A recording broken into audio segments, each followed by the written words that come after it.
Welcome to Dinner at Mesric's. My name is Mesric. They call me Cal. Today I have a wonderful guest. I have my coworker, Victoria. She kicks ass, she takes names, and she's like 4'1". Victoria, hello. Thank you again for coming on. I do appreciate you. How you doing today? I'm doing good. How are you? So far, so good. I had a good recording, and I got to make one of the simplest yet more complex dishes that I've ever made. We made beef stroganoff. I'd never made it from scratch, so this was a cool new experience for me. I was panicking the entire time, as I normally do, because I just feel like I'm going to fuck up the whole cook. You know what I mean? All the meth is going to be bad. You know what I mean? So I feel like when I was doing this, I was being very diligent, checking the thing, making sure, like checking the little recipe. Got a recipe from a coworker. Shout out. He's going to be on it. He doesn't want to be on it, but he's going to be. So tell me about this dish, beef stroganoff. Why'd you pick it? What is it about? So I've also never made beef stroganoff before. Yeah, so this is also a first time experience. But when I went on my first backpacking trip back when I was like 14 or 15 years old, I think. Oh my God, it's so good. Continue. Sorry. It is really good, yeah. That was a really good recipe. But yeah, so when I was like 14 or 15 years old, I went on my first backpacking trip, and it ended up making like being outdoors very significant in my life. But we had like basic backpacking meals, which aren't that great, really. Kind of like a freeze-dried situation? Yeah. Okay. And then you add water and it kind of turns into a meal. But there's this brand called Mountain House Meals, and they make like the ones that come in like the package. And those ones are like way better than just like your like average backpacking meal that you kind of make yourself.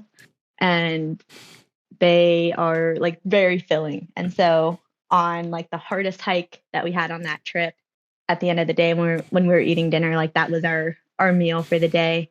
And like the beef stroganoff was, I think we had the beef stroganoff the first night. And like I just remember that first night out there being like really significant. And what mountain were you on? Well, we weren't out in the mountains, we were on the coast.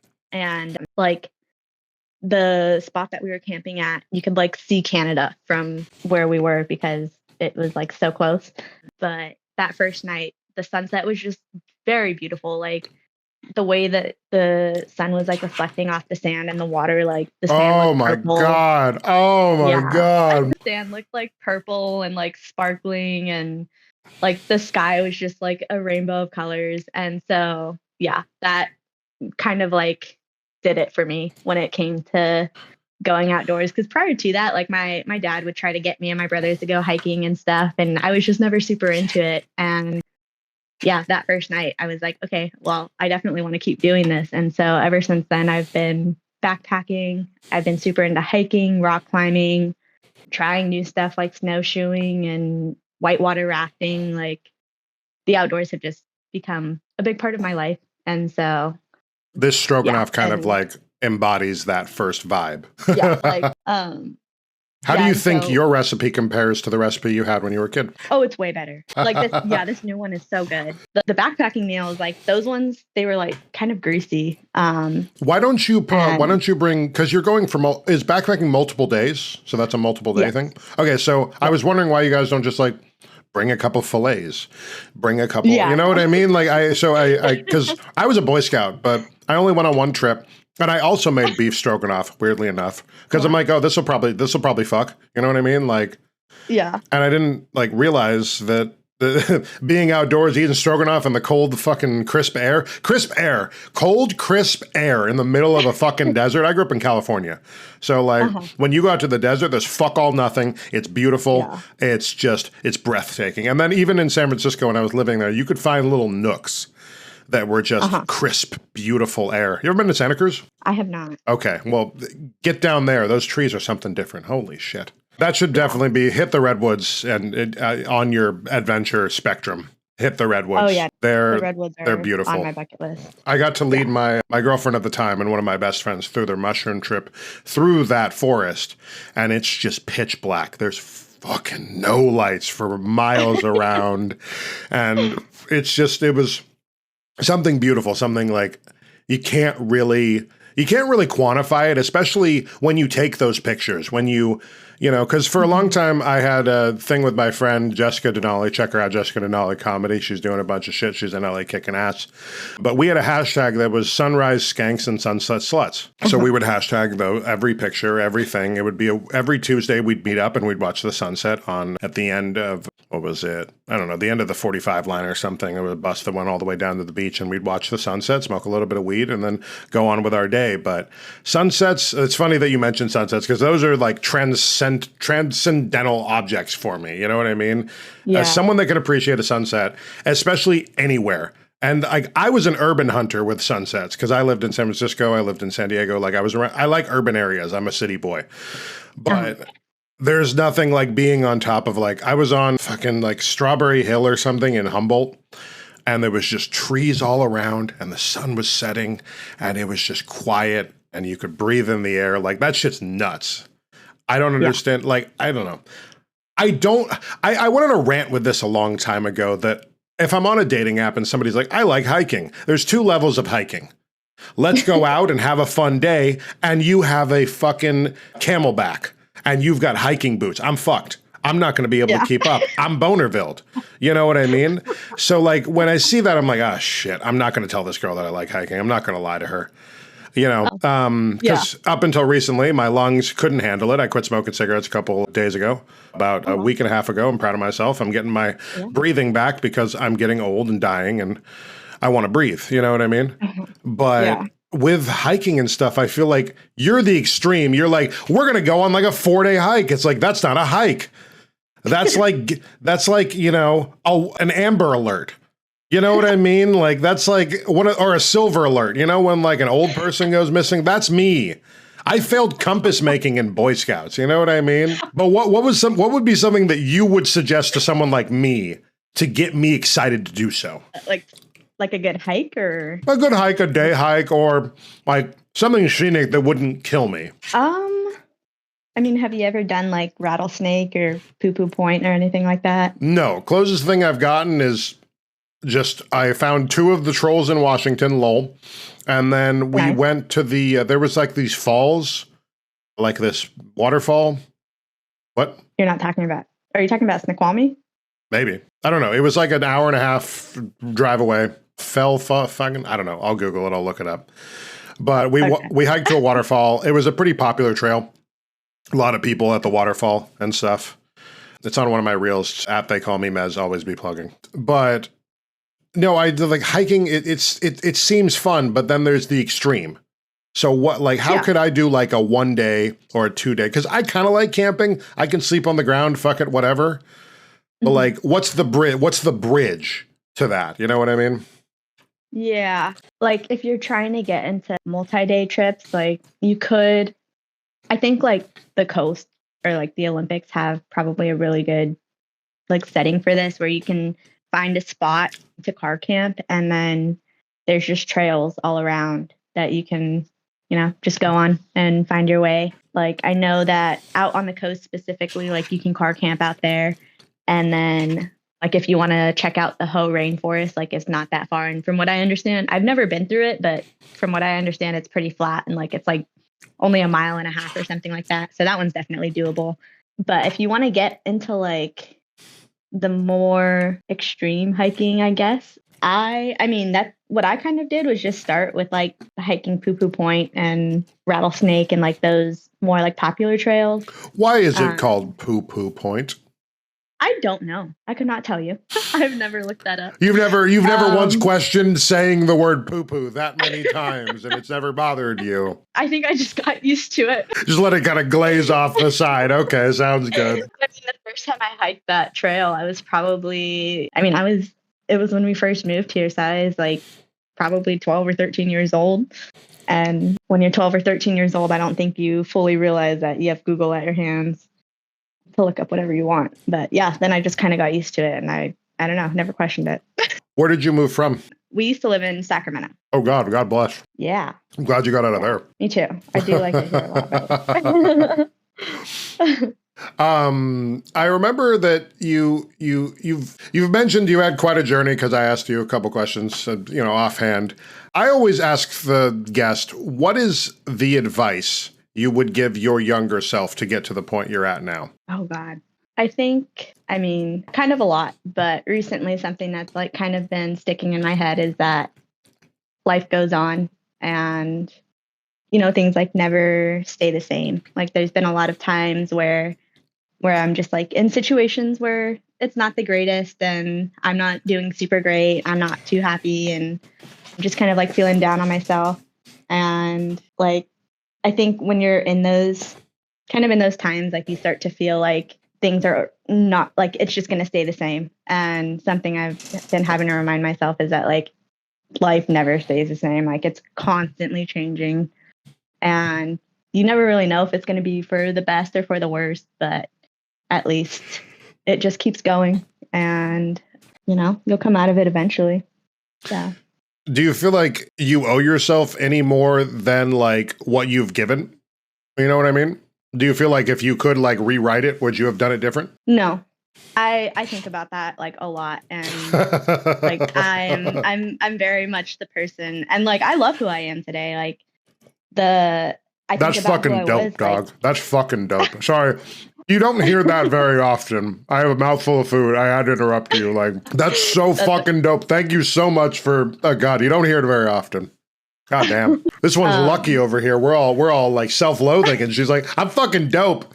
Actually. Well, I have like a lot of really great friends who constantly remind me like, cause I definitely, there are times where I struggle to see it, but I have a lot of really good friends who just constantly remind me that I am a blessing in their life and that they love me. Do you have a big social circle or a small social circle? I would say it's pretty small. You only fuck with a couple people's energy kind of situation?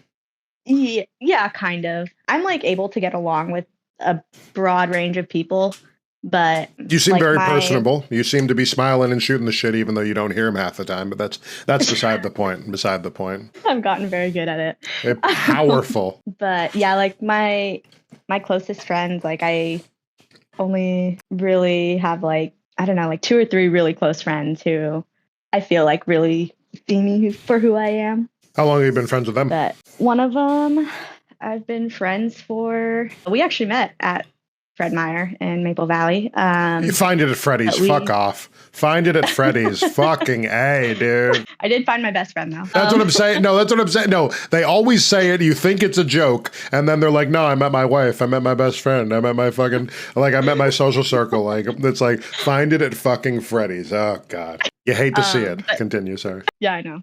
But yeah, we've been friends for 2 or 3 years now. I want to say we're going on 3 years.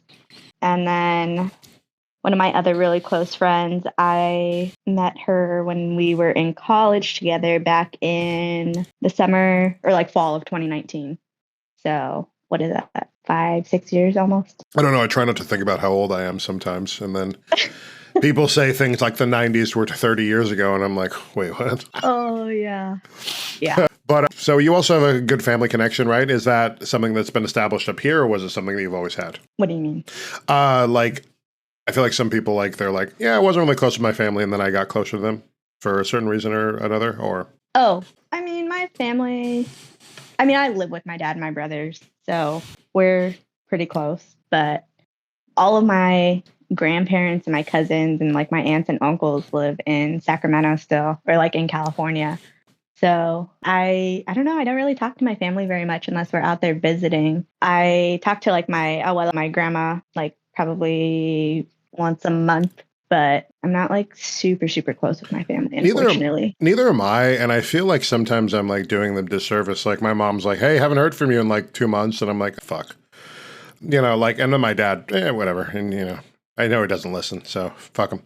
But no, he's just, he if he hears from me, he hears from me. You know what I mean? So, my family also, like, I moved away when I was 21. I didn't move away at 16 or 17 like all these other hip kids, but I moved away at like 20, 21. Fell in love with a girl, chased her up the coast, ended up in Seattle. But most of my time, I've just been doing me, like, and so my family's like, are you dead? I'm like, nope. And they're like, cool, like, I know my mom loves me. She wants to hear from me more. But a lot of the time, I just feel like I miss that family aspect. You know what I mean? Like, soy Latino, pero, like, SL gringo. So like it's one of those things that I've just kind of been like dealing with because I see these gigantic Mexican families, and I know I probably have a Mexican family tucked away somewhere in Mexico, but like I don't know. Like I was adopted. So like my family, yeah, so like both my people are white. And like I don't really know about the Mexican culture, even though both of those white people speak fluent Spanish. Crazy, I know. So like I like learned about the culture like from my mom because she did nursing in Spain and nursing in Mexico. Amazing woman. God, I love my mother. But she did all of that, and I feel like I learned about the Mexican culture, but I didn't learn how to be like a Mexican. You know what I mean? So like I feel like, and I also didn't learn how to be white. So I just have like this culture shock when it comes to family. You know what I mean? And I don't want a big family. I don't want to have kids. Like that's just on me, you know, but I also want to be a part of a big family. You know what I mean? Yeah. Like, so do you feel like you have that urge, or you feel like you want to keep a small family when you do end up having one? I am not really sure. I definitely understand what you're saying when you say like you want to be a part of a big family, but you don't necessarily want to have a big family yourself. Like, yeah, because I'm also Mexican, and so yeah. Oh being, shit! like, I actually totally did know. Oh my god! I'm so sorry. I didn't mean to call you out. I did not know you were Mexican. I did not put it together. Oh my god. Well, Calvin's racist. We've recorded it. Good.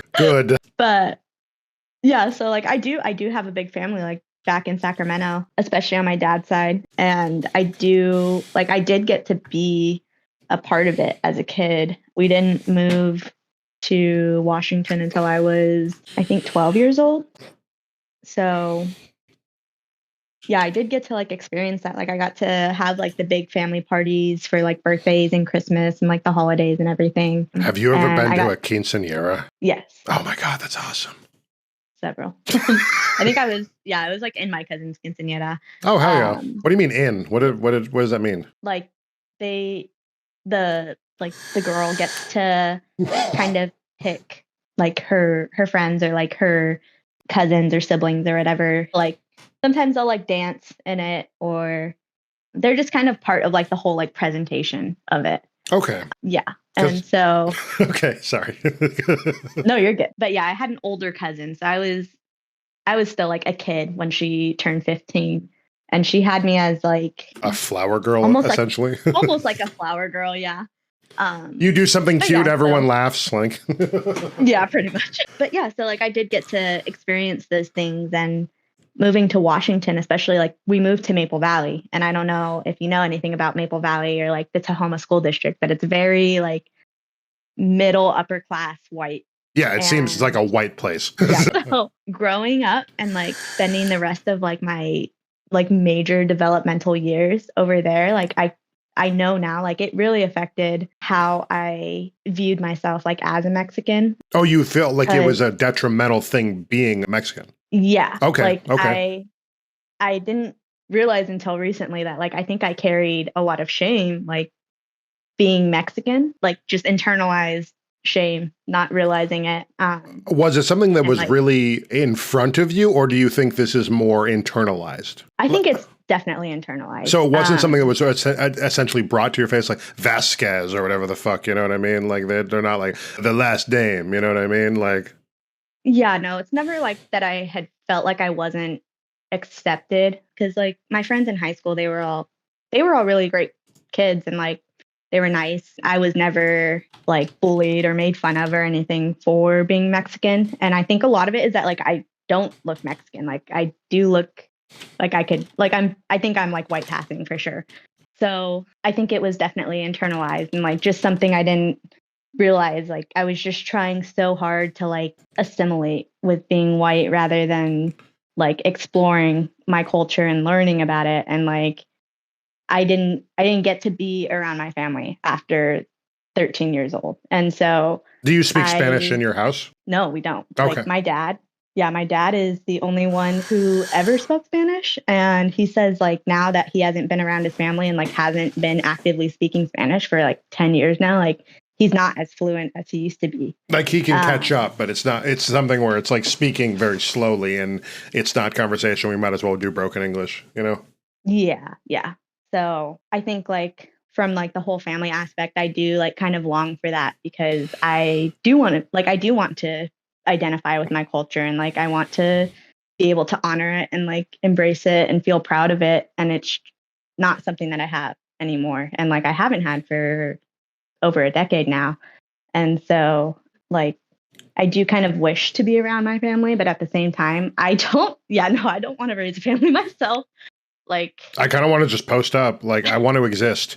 And I know that sounds like really selfish, but I know I'm selfish. And I said this to my friend. She has a kid. She was texting me. God bless her, love her to pieces. But she was like, I was like, yeah, I'm too selfish to have a kid, dog. Like, I'm very selfish. And I know that about myself. And she's like, honestly, the strongest thing you've said about it, you know, because like, I feel like so many people think, no, this is the path. This is the route. And I'm fucking selfish, bro. I waste my money. I don't have a plan for the future. You know what I mean? And they're like, oh, you'll get a plan or you'll make, I don't want to change myself for this little cretin, this hell spawn that I've created via a wonderful activity that is now turned into a detrimental thing. That sucks. Fucking hell. Yeah. What do you mean? That chick was hot. She was great. Now she hates me. What the hell? This sucks. Oh, you'll find the love of your life and you'll figure it out. No, I won't. The hell? That sounds crazy. Hey, you want to take on $1 million debt right now? We can do it right now. Fucking, you know, we'll figure it out. You know what I mean? And I'm not shaming people who have kids. If you choose to have kids and you want to have kids, I love you. I'm here for you. I'm going to be the greatest uncle to all my friends' kids. They're going to, Uncle Calvin's going to roll up, lit off his fucking ass, ready to fucking party. Those kids are going to have a great time. They're going to love it. They're going to ask me a bunch of silly questions and I'll just be like, I don't know, man, like time isn't real. And they'll be like, whoa, time isn't real. Exactly. Oh my God. But a familial thing, like a disconnect, especially in the Latin culture, bro. Everybody that reps Latin culture. And I'm like, can I get a hit?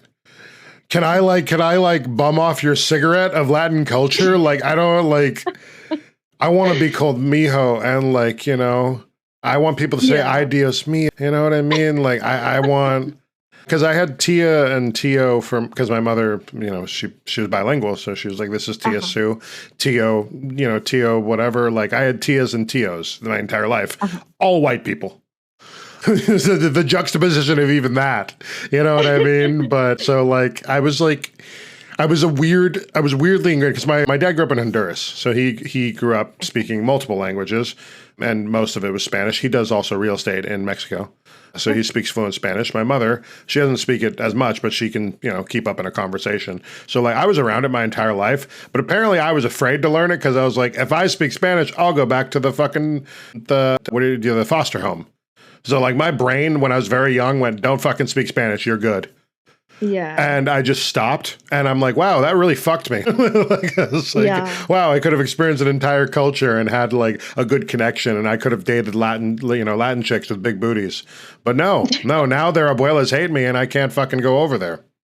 Now I'm at a loss. Oh, God. You know what I mean? Yeah, I feel like that's something I should have taken advantage of in high school because it sucks so bad to be working at Kent and have like Hispanic people come up to me and ask me if I speak Spanish and I say no and they just look so disappointed, especially when they're like a little bit older. And I've had them question me and be like, what? Why not? And like, okay. I don't have an excuse. Like I could have learned in high school, like I could have taken Spanish for 3 or 4 years and I didn't do it. And I don't know why. I don't know. I think that's where I'm saying, like, I think it had something to do with like that internalized like shame or like feeling bad about being Mexican. Oh, look at the Mexican taking Spanish. Well, that's a free clap. Blah, blah, blah, blah, herbadur. You know what I mean? Like, can't imagine what your teenage brain said to you. You know what I mean? Like, no, but this is always what I give them. Yo entiendo pero no hablo. Because like most of the time I can get through what the fuck they need. I just can't tell them how to get it. Yeah. Like, same thing with the cleaning lady. She's, you know, she speaks enough English. She's fine. But like when I'm trying to like elaborate something and I'm like, necesito, fucking like, what is that? I necesito ayuda, por favor. And I'm like, and I say the number of the aisle and she can usually hook it up. But like that's about it. Like I'm not like I can't order in Spanish. Like I could probably find El Baño, but it'd be El Servicio because why would you need to take a bath here? You know what I mean? Like if you want to take a bath in here, it's like, oh fuck, all right, I've made it wrong. Also, don't order a burrito in Mexico. They're not real, you know? Oh. Yeah. So what else? You said hiking, bouldering. That was something I've talked to you about. Yeah. Fuck bouldering, first off. That I sounds. thought you wanted to try it. Yeah, of course, but that's because I'm like I could kind of die right now. You know what I mean? Like I'm like, all right, let's. It's kind of like when Bella in Twilight is like, let me ride the motorcycle, and she just keeps speeding up so she can like see Edward. You know what I mean? Yeah. I'm just trying things so that I can maybe see the love of my life in like a flash, and then I can find her. You know what I mean? Like maybe like as I'm doing it, she's like, "You got this, babe," and then she like spits on me, and I'm like, "Oh my god, it's her." You know? Oh my God, Calvin. And she said, "Who's a good boy?" And I'm like, "I'm a good boy." And then I make it up the rock. You know? Oh my God. That's crazy. No, but explain it to me. Why bouldering is compared to like the belay rope system? Because I did Boy Scouts, I did rock climbing, I did the belay rope thing, you know, pussy shit comparatively. But like what's the free climb aspect Really? like other than I did it for years. I was a member of a rock climbing gym. No, I'm saying like top roping is not like easier than bouldering and like in a sense. I feel like it is because you got like the homie like cheering you on. Like you have an extra cheerleader. With bouldering, it's like a bunch of people like, up, they got it, looking up in the sun with their sunglasses. That's insane. I think she's got it. She's got enough chalk on her fucking hands. What the fuck? Are you kidding me? Do you understand what I mean? Yes. So what? You can laugh in the moment. It's fine. You can soak it in. Soak it in. What's your question? I'm confused. The fuck you bouldering for? Why? Like, why do I do it? Why boulder comparatively to the other? And then on top of that, like my stance stays fuck bouldering. That's crazy. You guys have it's a wrestling mat.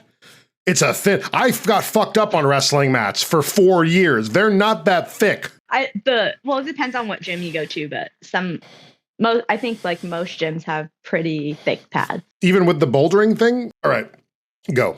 Yeah. Your explanation time. So, I do both top roping and bouldering. Is that in the same location? Like you'll do like a run where you go to the mountain and you hit a boulder and then you hit a big climb? You can. Okay. I don't think most people do. I think it is it's an either this or that situation most of the time? Yeah, kind of. Okay. Like, I mean, they're kind of different when it comes to like how you're using your energy, if that makes any sense. So like it doesn't actually. Can you elaborate on that? I'm not joking. Rock climbing is like, I don't know, I kind of want to kill myself, but like I want to do it organized with like protection. You know what I mean? So I think bouldering is a little bit more like short term in a way, like it's a burst, like a sprint. Yeah, kind of. Like, okay. I think with bouldering, you're kind of using a lot more energy in a shorter amount of time, whereas top roping, you're trying to stretch out your energy because the routes are longer. Bouldering is a little bit more technical, and it requires like a little bit more kind of like just planning and is there a rock that you want to boulder, you're like, I want to fuck that bitch up, but you're like, there's a limit to like how far you can kind of fall? Or do people know their own limits and know they're like, this is as far as I can go? Or are you hitting the top of that rock knowing that you have the pad, but you also kind of got to brace yourself situation? It's up to the person. Like it's however comfortable you feel doing it. Like when you start, or like if you like just climb indoors, I take like a lot of people climbing indoors, especially. And so I always tell people like, just, go as far as you feel comfortable going. Like you don't have to make it all the way to the top. Like all that really matters is that you're showing up and doing it and trying it. Like it's not a competition and you don't have to love it. Like just try it. And so, yeah, it's kind of like, whatever you feel comfortable doing. And if you are outdoors, it's definitely sketchier. Like those pads are not as thick. Because like you have to be able to carry them out. And so it definitely feels sketchier, but it's still that same concept of like just, seeing what you can do and if you can't make it the whole way the first time, like you can go back and try it again on a different day, especially if it's an outdoor project. Like those rocks don't change. So I didn't even think about that concept. That rocks are pretty immovable overall. Like, even with wear and tear, is there like a wear and tear? Is there like, oh man, we're going to Bodie Rock right now, we're going to hit it so hard? Like, is there like that rock where it's like kind of there's a path, there's handholds, there's like the feetsies have been put in where there's like unnatural erosion via us? Or are all of them kind of like, I don't know, fucking lope it, figure it out? What do you mean? Like, you know, like a path is run through in a forest, like where a lot of people walk. Are there worn out paths on like Bodie Rock? You know, Bodie Rock over on the snow. I don't know. I'm just making up things. I need you to agree with me. Okay. We're both hippies right now, and we're gonna go bouldering. We're going to Bodie Rock. All right. I'm a new guy. You're a seasoned vet. We smoked a bunch of weed. We figured it out.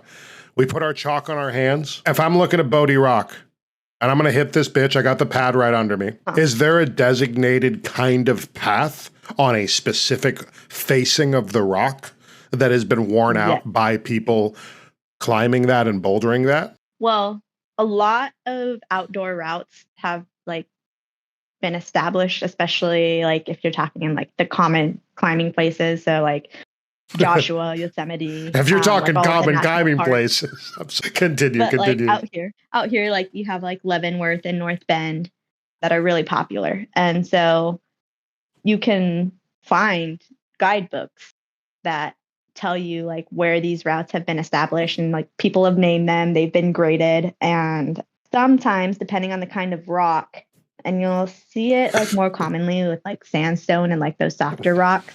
Yeah, those. They can like the rock will like erode. And so there have been videos of like people attempting like a popular route and they go for a handhold and it just like breaks off.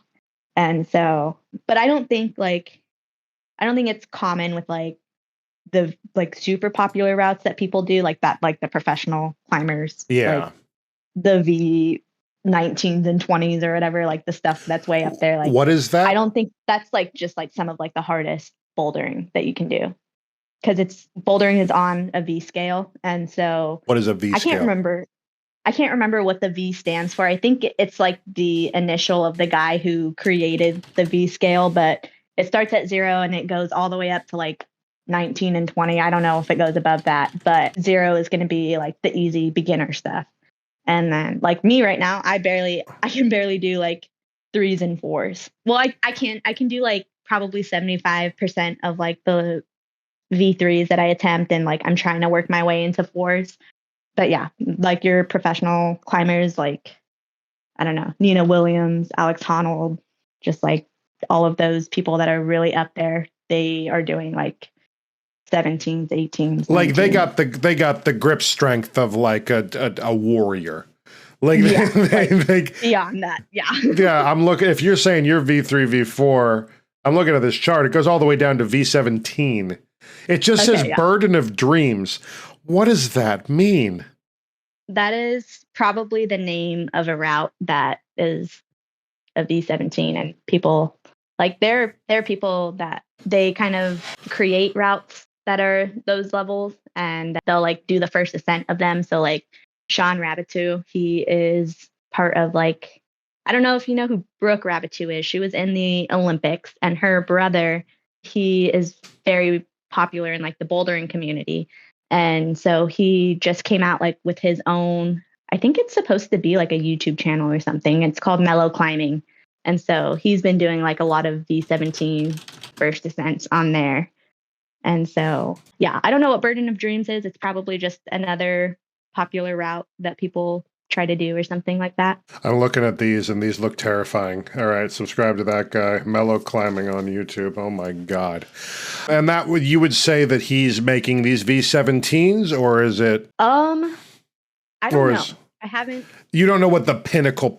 I'm looking at this chart and I'm just trying to keep up with you. Yeah. So you'd say that you're there, you're present, but you're not doing any of these crazy, like, hanging over cliffs and shit kind of dumb shit. No, I'm not trying to do anything like too dangerous.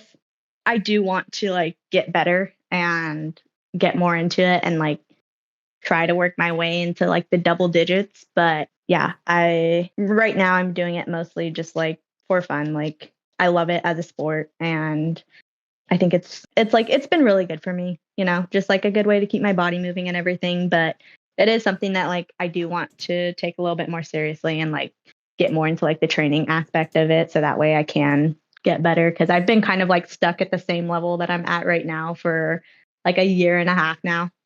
And so Why is that, if you don't mind me asking? You're lifting fucking 36 packs fucking Crystal Geyser and you're telling me you can't lift yourself? You know what I mean? Like, you're popping 24s all day. Like, what are we talking about, lady? Like, you're slanging dick and you're telling me you ain't putting it down. And I don't understand. I mean, there is like a specific kind of training that goes into climbing. Like you do have to do like mobility and you have to do weight, like strength training. You have to do like climbing specific training, like what's a finger workout I can do to make myself a little bit more, because I have the weakest hands. I'm kind of a bitch. Like I'm weak and withering. I want to get my fucking finger strength up so that if I have to like hold myself up while I'm holding the love of my life, back to the love of my life. It's a lot of fantasies work with me here. I'm holding her and we're about to fall off the cliff and I throw her up and I fall. And as I'm falling, I hold up the hand and I say, I love you. And then I fall to my death. But because of the grip strength that I learned, I'm able to throw her up and on top of that, maintain that finger strength. How am I working that out? I mean, I know people use like the like hand gripper things. Oh, like the just you know like what I'm talking about? Yeah, that's the squeezy things. Yeah. Yeah, those squeezy. That's okay. That's legit. Sounds good. Dude, I was squeezing the tongs today and my hands hurt. I don't think I can do the squeezy things. I got gamer hands, bro. I'm a weakling.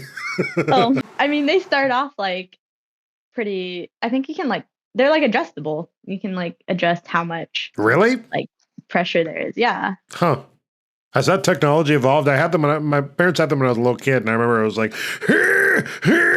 you know what I mean? Like really trying, like my damnedest at like 8, just trying to be a strong person, and it didn't work. I felt defeated. Yeah. I cast them aside for the rest of my life. Well, I guess they do have adjustable ones now. Swag, cool. All right, we'll look into that. But honestly, like I don't like that's where I'm saying like I don't like train my hands really, but I do have good grip strength, and it's just from climbing for like this past year. Or like I've had like I think like if you just go once a week for a couple of months, like you'll notice that your hands just kind of get stronger on their own naturally. But like you could also just, I don't know, hang from a bar. Like if you I could hang from like the stockroom, you know, those orange bars in the back. Yeah, exactly. Do that for like half an hour a day. I mean, not half an hour, but like if you could just like, I don't know. Well, like 30 seconds at a time, a minute at a time, 30 seconds at a time kind of yeah, stuff? Something like that. Is that like a daily, like every day going hard? Me personally, no. Okay. All right. I'm going to go in hard and I'm going to have mangled hands. It's going to be great. But yeah, I don't know. Just trying to put like extra weight on your hands, I think, is kind of what it takes. What? My brain just pictured putting a bunch of like library books on my hands and having to like lift them. That's not what I meant. I understand. Like, yeah. That's why I'm just clarifying real quick. Oh, my hands are in so much pain. I'm getting stronger. I don't know. That didn't seem like it made any sense. So, but yeah, no, climbing, like just going consistently, you like start to notice, like you start to make progress. Like for me, I know that I watch a lot of videos on climbing, so like I learn a lot of technique through that. But yeah, like you can just, I think watching other people climb is also really important because again, that's how you kind of learn technique. But I think like a lot of people kind of think climbing is strength, like a very like strength based thing, but you don't have to be like super, super strong to be a good climber. A lot of it does have to do with technique and knowing how to climb efficiently and like how to use your energy and how to use your like preserving at a certain point and then bursting at another point kind of situation? Yeah. Okay. And knowing like kind of how to like balance and use tension so that way you're not using your muscles so much. Like I think when you first go climbing, what you realize or like what you see with a lot of people is they're trying to use their hands and like pull themselves up the wall. But using your feet is incredibly important. Oh and, yeah, like, it crazy. really That little bit helps. of lift off. That little bit of lift off, crazy. Like Yeah. So like you take a lot of that pressure off of your hands and like you're not wearing out your arms and your upper body as much when you're prioritizing like using your feet and your legs. And yeah, so that's why like if you like someone who like goes to the gym regularly and is like pretty athletic, like they can go climbing. And I get this with a lot of guys actually when I take them climbing, like they think that just because like they're athletic or because they're a man that they'll be better than me at climbing. And then we go and I'm like, yeah, no, it's not as easy as it looks because like really good climbers make climbing look really Oh, easy. of course. Like I've seen climbers that I know climb way above my level do something and I'm like, Psh, I could do that. And it's like, no, you can't. It just like they're good and they make it look easy. Hush you. So like, yeah, I think a lot of I don't know, men specifically get really cocky about it and like they can do better than me. And I'm like, I've been doing this like consistently for like a year and a half now, like almost 2 years. And usually I can outclimb them. So yeah, it's just I don't know, it's really fun and it's something I really enjoy doing. And yeah, I don't know. I love always it. get up a little bit too high and then get scared because I don't like Uh-huh. heights. So then I'm Yeah. just panicking and then I die. You know what I mean? Like it's with climbing, I always got up too high and then panicked and then would like belay down just violently or just like jump and just like see what happened. You know what I mean? Like, so that was my thing to overcome. It was never like, oh man, it was more like, I don't like this anymore.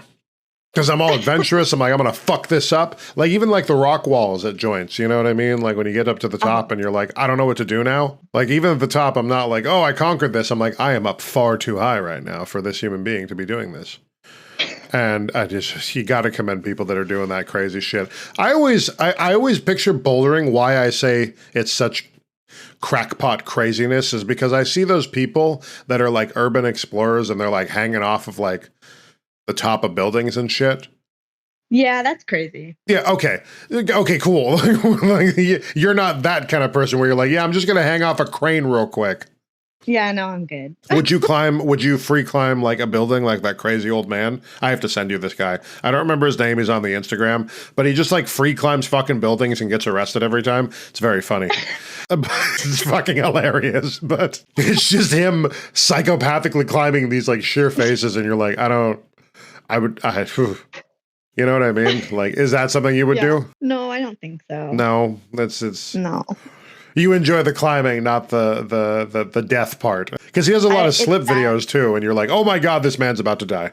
Oh my god. Yeah, no, I don't know. I don't think I really like the idea of like climbing a building really. I don't know, I really like just like the actual like rock, I guess. Even though like I do climb indoors, it's still like I'm not climbing the side of a building. 'Cause I think what it is that like with bouldering, sometimes it's like a puzzle where you have to like you just have to like figure out the movement and like you have to like it's not always straightforward, I guess is what I'm trying to say. And you like sometimes there's like funky moves that you kind of look at the wall and you can like kind of predict what your body's going to do, but it doesn't always go that way when you're on the wall. And so then you have to like come down and kind of like figure it out. Or sometimes it's just like you have to break it down section by section and kind of work individual parts of the climb and then kind of go back and put them all together to do the whole thing. Do you hit it like 3 or 4 times in like a sesh, or do you hit it hard once, go back, hit it hard twice? Like, is it like is the puzzling happening as you're there, so you'll jump down and you'll be like, all right, that handhold didn't work, and you'll kind of like map it out as you go, and then your completion of your session is you hitting the top of that boulder or whatever? Not necessarily. Am I overcomplicating it? I'm so sorry. Like, no, you're good. When I go in, if I'm by myself, it's different when I'm with friends, but if I'm by myself and I have something in mind that I want to work on, because like sometimes I'll go with friends and I'll hit a route and let's say I like make it halfway, but I feel like I look at it and I'm like, I feel like I can do that if I was more like prepared, more focused, and more intentional about my climbing. Then I will go back, or like when I go back by myself, I will start with like a warm up. I usually just start in the weight room with like stretching and some mobility. And then There's a weight room at the gym? yes. Cool. Yeah. So I'll start with that and then I'll like hit the bar and just do some like like some dead hangs, or like I've been working on my pull-ups. I can't do a pull-up At but I've all? been working It's on not, them. it's just not, it's not happening. It's not coming. So I'm not laughing at you. It's just the candor where you're like, I don't know, it's not fucking happening. I don't know what to tell you. Like, fuck you. And I'm like, all right, cool, you know? but I have been like trying to work on it with like the bands and stuff. And so Like resistance bands? Yeah. Okay. So I'll usually do some of that. And that takes like 20 minutes. And then I'll go out to the actual walls. And I usually start with like a few like just easy climbs. And I'm just trying to be like mindful about my like foot placement and like my hand placement and just kind of like running through stuff and trying to warm up a little bit. Yeah. And then after that, I start to like look for things that I want to work on or like something that I am working on. And I just kind of like, I'll give it a run real quick and see like what I need to do. And then after that, like it depends on like how much I want or like how stubborn I'm kind of being about it, I guess. Like some routes I'll like make progress and then just kind of be like, okay, I'll like come back and work on it again, like on a different day.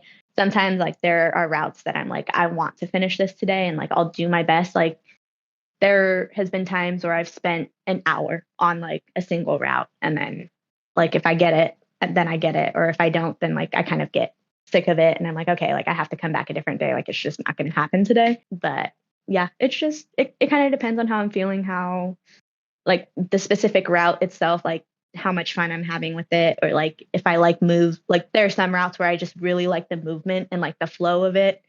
But yeah, that's how I do it. And then I'm usually there for like 2 hours by myself, maybe 2.5, sometimes 3.